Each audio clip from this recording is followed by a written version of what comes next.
Jaipur Literature Festival after 2 long years. My God, just to be back in Jaipur. Jaipur literature festival को बहुत सारी बधाइयाँ 15 साल पूरे करने के लिए. There is such happiness that I see here. People are so happy to be here. So I think it's just 15 years.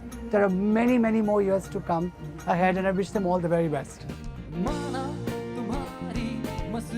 And today they are such a big brand, and I'm so glad to be here, and I just hope they keep blooming with every passing year. Literature festivals are really good because it's the only place where, as a writer, you get treated like a rock star. This is an audience which likes to listen to what we have to say as authors. It likes to engage with us, not simply while during the session, but also afterwards when the session is over. I'm here at JLF just gaining some exposure, gaining some experience hearing authors and stalwarts in their fields, trying to just broaden my horizons a little bit. People are sitting, people are on the stage, but it's open on all sides. And that atmosphere of free-wheeling, free-blowing ideas and thoughts is what defines this festival. Books and music are two of my favorite pleasures in life. Festival that brings two of these ultimate forms of human expression together is just wonderful. We were there performing on the Jaipur music stage, and it was magical. It's been 3 years that we've had such an audience. With the pandemic, the live gig scenes were not there. Just seeing all the audience there singing along, felt like a huge karaoke set where everyone was singing along. The vibe was good, magical, and there was a lot of love in the air.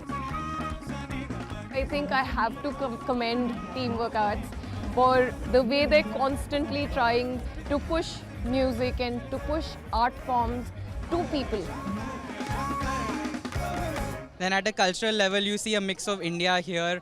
Then at an intellectual level, you see a mix of fiction, non-fiction, academic, political, all sorts of authors coming together.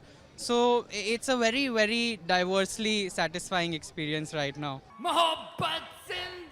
Me, who doesn't know much about literature, this is the first time when I sat for full 50-minute session, I really understood what is happening. It's really, really nice opportunity, especially for the students of Jaipur, and people from all over the world come here, and I'm proud that it happens in Jaipur every year. It's great to see young people really interested, and quite a few of them are asking quite intriguing questions, and the sessions were all quite interesting. It's been amazing. We've been able to dip in and out of the talk, so we're getting a lot out of it, but also there's so much for him to see, you know, all the elephants and colours and flowers. It's a wonderful place to visit with a child. So yeah, we will definitely be back.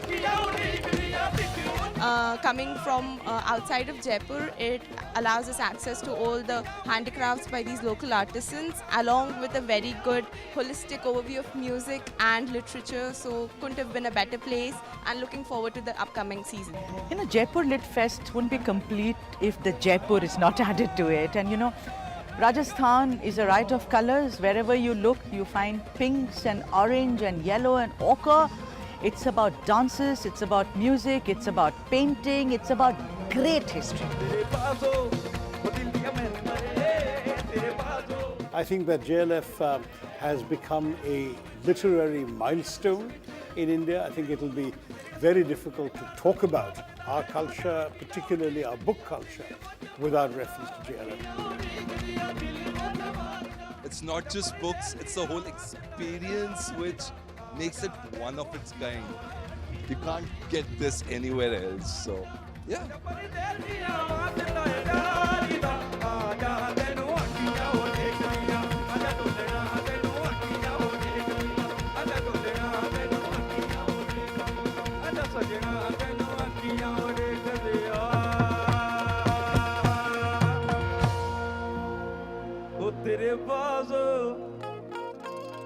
Thank you so much.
Good morning, everybody. It's lovely to see you this morning, and welcome back to everyone that was here last night. It's been 3 years since we've been back in person, and we're so happy to have everyone here together again for this celebration of literature, poetry, music, and so much more. I am Michael Buning. I'm the Director of Performing Arts and Culture here at Asia Society Texas, and I'd like to welcome you to the 5th JLF Houston here at Asia Society Texas. It is our pleasure to start today with the program Morning Music, followed by the book release of Shāstra, A Journey Through Indian Music History, with Shupendra Rao and Saskia Rauda-Haas, accompanied by Gauri Shankar, and presented by Blue One Inc.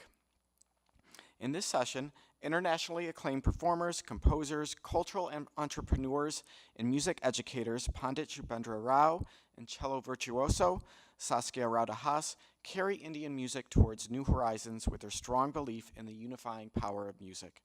Their effortless musical communication and improvisation is a joyful experience for listeners who are spellbound by the energy and freshness that they bring to their performance.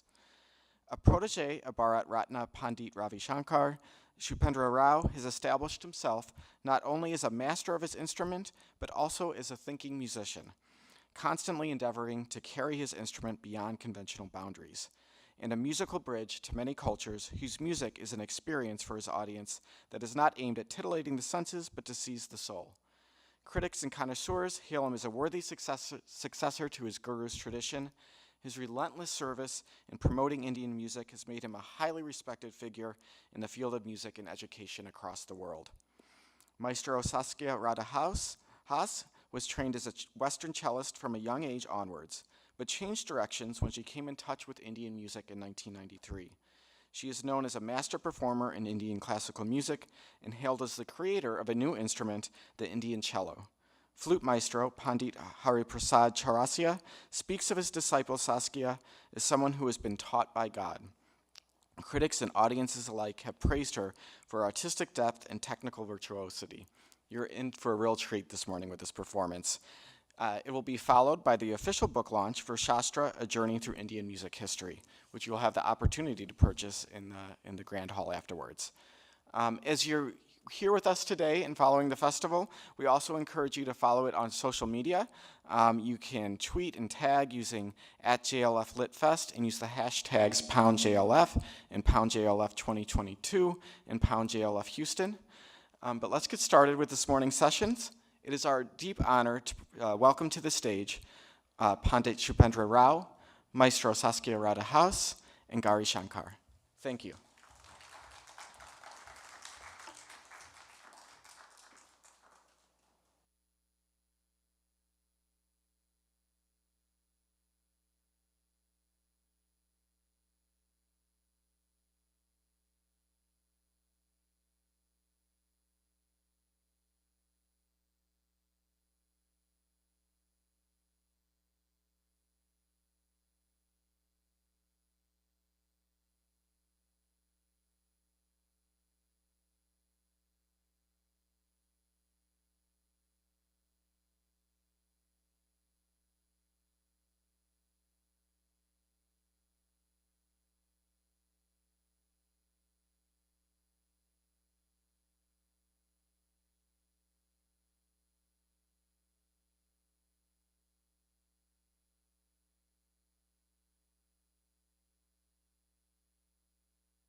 You can.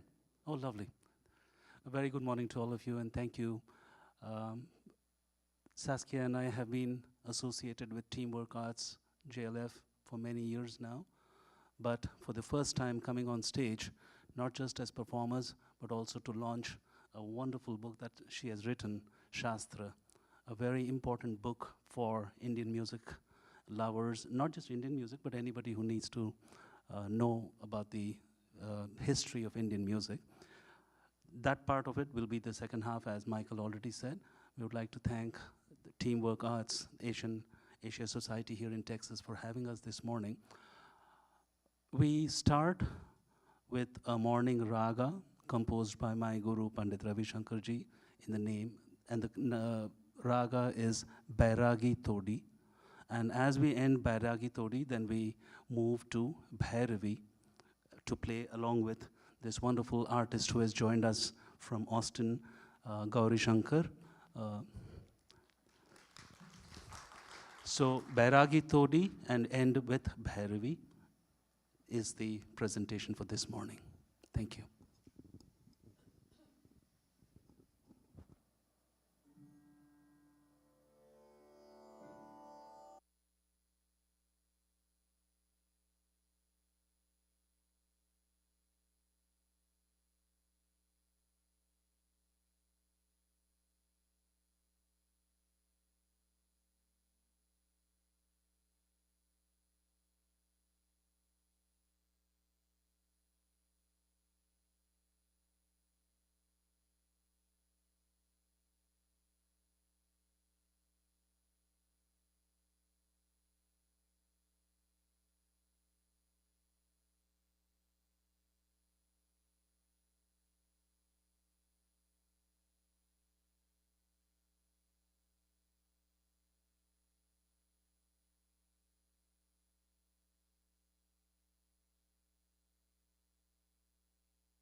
Wow, that was absolutely wonderful performance. Let's give one last round of applause to Shupendra Rao, Saskia Raudahas, and Gauri Shankar.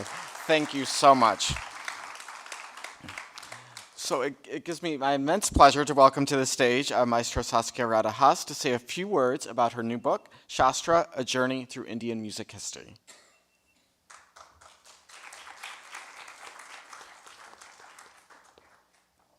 Thank you, Michael. There are different languages, aren't there? I mean, it sounds almost strange to talk always after music because it's a language in its own. As Andersen, the Danish writer, said, where words end is where music begins. So in a way, to write a book about music actually doesn't make sense, does it? Because the music speaks for itself. At the same time, Shubhendra and I I'll give a little bit of the context of the book, just a touch. We have worked since 2014 to introduce resources, teacher training for music education in India. So we're very, very fortunate to have worked with over 50,000 children and have been working with over 200 music teachers. So I'm really grateful to Sanjoy and team, the Asia Society, and all the partners in Houston that they have joined to make this presentation today possible. Music history, per definition, there is not one history of anything. Who is telling the history? Who is looking at the history from what perspective? That is why this is called A Journey Through Indian Music History. There's not the history. In Indian classical music, even more so, since we have so many traditions and individuals from one generation to the next, this tradition has been handed down since so many years. That is a huge strength. It can also be a baggage, in a sense, to be grounded in such a deep tradition of 5,000 years. There's a lot of history to carry around then. So to demystify that, to make it accessible, is the aim of this book.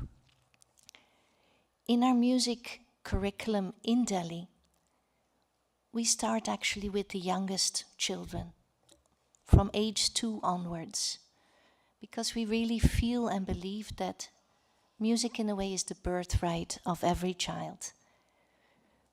Research in neurology, in linguistics, in any field of education and childhood development has very, very clearly shown the huge advantages of music education in a child's life, but in anyone's life.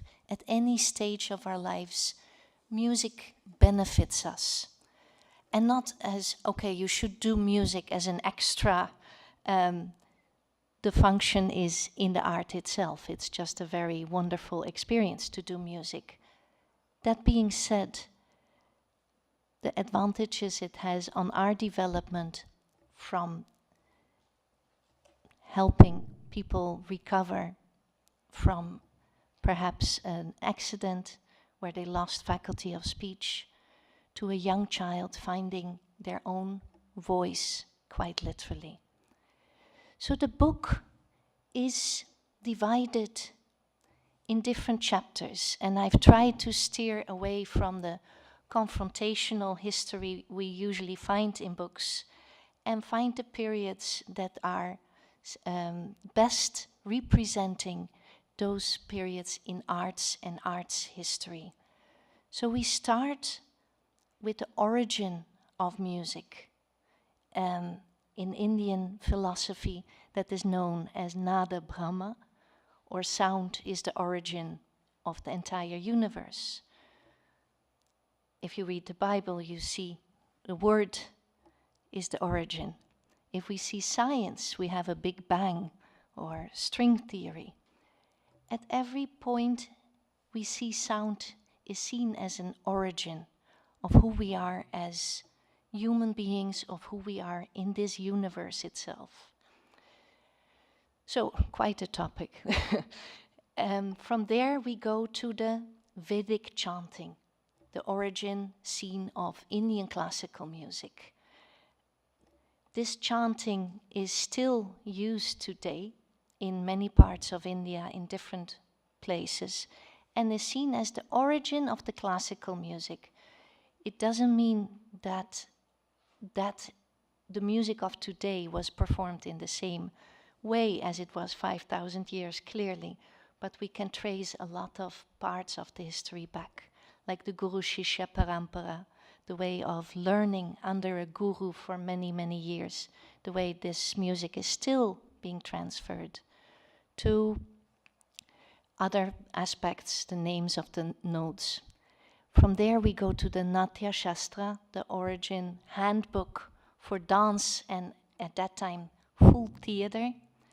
Theater had to be seen at that time as a combination of dance, music both instrumental, vocal, different functions, all combined.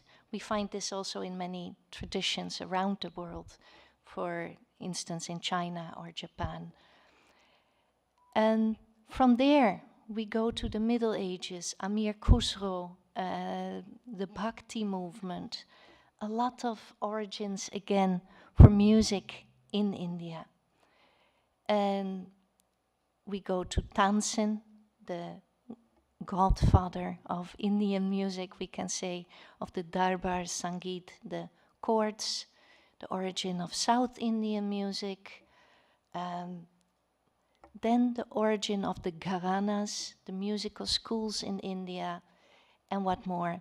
We ended finally in today with film music, with fusion music, and the word I use for that is tradition and technology, which is where we are now. Without the technology, we would not be able to perform Indian classical music, but the tradition is still 5,000 years ago.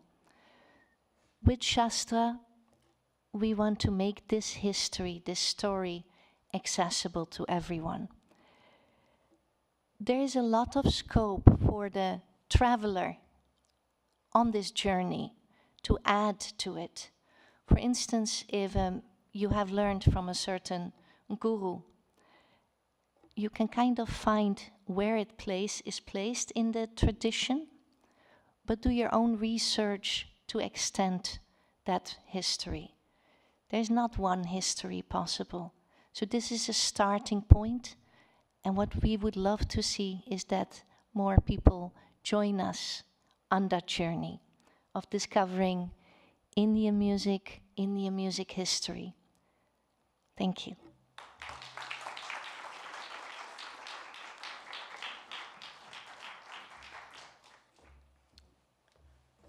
Thank you, Saskia. And so now we invite Pandit Shubhendra Rao and Master Saskia Radhahas to join us for the official launch of the book Shāstra.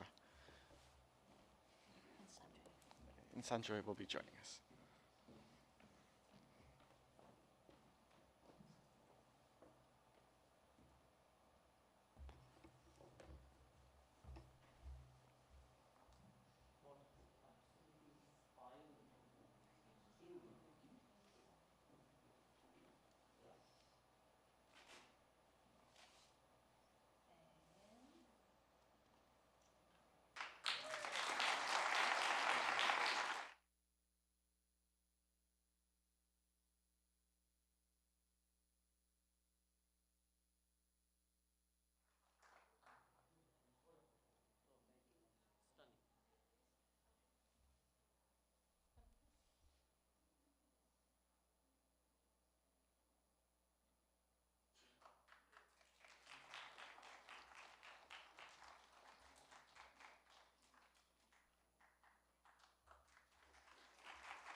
Thank you again for coming out to join us for JLF Houston. We will be starting with our next session at 11 o'clock. That will be The Writer's Life with Chitra Banerjee Divakaruni in conversation with Ragini Tharoor Srinivasan. And Shāstra is for sale in the lobby, and you'll be able to get your book signed in just a couple minutes. So we encourage you to join us there at the Brazos book table. Thank you. We'll see you soon.